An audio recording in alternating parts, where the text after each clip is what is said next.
Everybody, I'm Jacob. Welcome back to Forgotten Voices.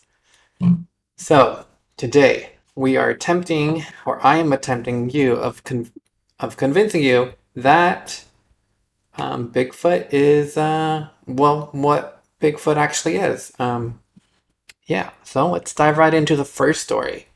Um, this is out of Illinois, but the story is based out of Australia. A wild man of fierce aspect and peculiar shape has been discovered by travelers in a forest 40 miles west of Australia. The trunk of his body terminates in a single leg, which is more than twice the thickness of an ordinary leg. The heel of a single foot projects some 5 or 6 inches behind the ankle bone, while the foot itself is broad and flat and of extraordinary length. So quick is a man in his actions that he can get over the ground with much greater rapidity than a man can run blessed with 2 stout legs. He moves in a series of long hops and has been seen to hop across streams 12 and 15 feet wide. The attempts of travelers to effect the man's capture proved ineffectual. All right, so the story focuses on the aspect that this wild man has one leg, and even with one leg, he is able to outrun people with 2 legs. So it doesn't mention anything about, um, being super hairy, but it does call him a wild man. So this is perceived to be a Bigfoot sighting. Um, you should note the 6 inch behind the ankle bone. That's unusual. That's definitely not regular human. Uh, all right, yeah, like I said, wild men. It's they don't mention anything about Bigfoot. They don't mention anything about apes. They don't mention anything. Sorry about apes. Um, all right, so this is a drawing by Fred Beck. So Fred Beck was a prospector out of Mount St. Helens. He wrote this book after a very public encounter, was publicized quite a bit. Um, they actually renamed the canyon it's now called Ape Canyon because of this account. This is what he drew. Yeah, to me, that's definitely human. Doesn't look like an ape at all.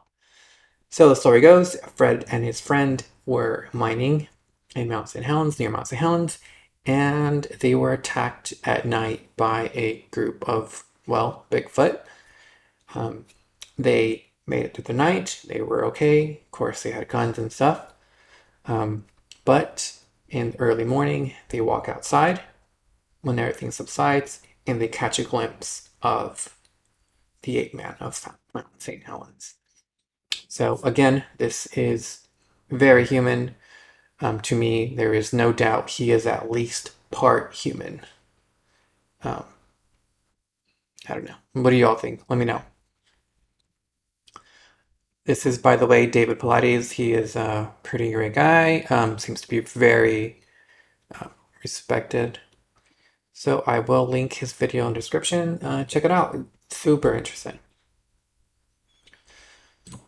All right. So continuing with this man, human, David Pilates, this same gentleman, he was able to recover a frame, and in this frame, he claims that the crest here of Bigfoot is actually a ponytail. So that is definitely human behavior. Um, yeah, interesting stuff. All right, so if that's what a Bigfoot looks like, um, let's talk about what he sounds like. So Ron Moorhead have captured very interesting audio. So if you do check it out, which I suggest you do, it's called Sierra Sounds, Sasquatch Sierra Sounds. And so Ron Moorhead and his friend tried to get a response from Bigfoot, and this crazy sounds are what they get. I'm going to try and record it. I'll also link it so you guys can check it out. But hopefully it catches correctly on the mic.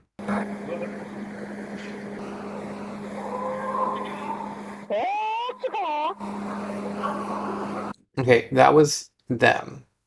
That was Ron Moorhead and his friend trying to get something, get a response.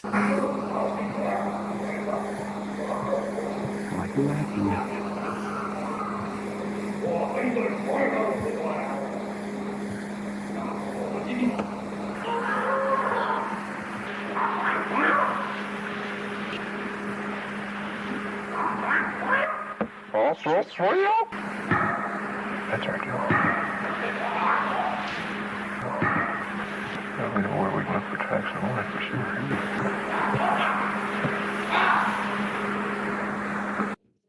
So you can obviously hear when they're talking. You know when they make a noise, you know that's human. You could identify it right away. But the other sounds aren't quite so easily identifiable.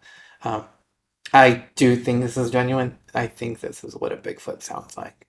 Pretty creepy, if you ask me.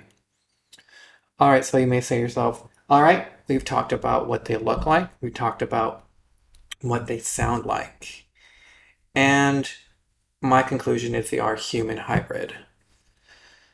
You may say, okay, but what's the other part?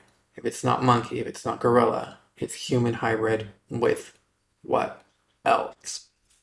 Um, but before we address that, let's talk about some of the traits of Bigfoot. So Bigfoot has had reported the ability of disappearing instantly or almost instantly, kind of just he's just gone. There's been tracks lead up to a canyon, to a sheer cliff, and the tracks disappear. It's like he's just gone, like he's gone into a different dimension. So let's talk a little bit about dimensions and stuff because it's kind of complicated, but I think we can explain it pretty simply. So we live in a four-dimensional world, length, width, height, and time. So let's bring it down to just two dimensions. A little stick figure guy, let's give him right here. He's got two dimensions up here. So he's happy living in his two-dimensional world. And that would be length and width. So this is all he perceives, right? Just length and width. That's all he can understand. That's all he sees, length and width. So if me, coming from a fourth dimension, were to go and literally press my finger on to his world, he would only see a black dot. He wouldn't see my finger because he can't perceive that third dimension. So he perceives length and width only. Anything other than that, he just can't see it. All right, so enter in a four-dimensional being, right? So this fourth dimensional being perceives length, width, height, and time would be the fourth dimension that this being can perceive. So you're saying what being has more than four dimensions for us? What would be the other part of that human hybrid that would make Sasquatch? I honestly think it's I think Bigfoot's a Nephilim. Nephilim is a hybrid from fallen angel. So in the Bible, and if you don't believe in the Bible, that's totally fine. But in the Bible, angels had relations with human women, and the result was the Nephilim. The Nephilim had extraordinary power, extraordinary intelligence, and they had abilities that were different. I will do a separate video about this. It's way more than just this, but for our purposes here, we're just gonna just go with that for now. So the Bigfoot, right? I'm sorry, the giants and stuff, the Nephilim in the Bible were huge, right? So when you have a 2-dimensional, and let's say a 4-dimensional being getting it on. What is the product, right? A pretty messed up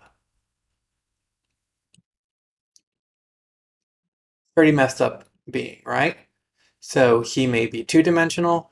Well, to this 2-dimensional guy, he only perceives 2 dimensions. So for him, he is a 2-dimensional being, which is weird, which is has unusual proportions because that other dimension, right?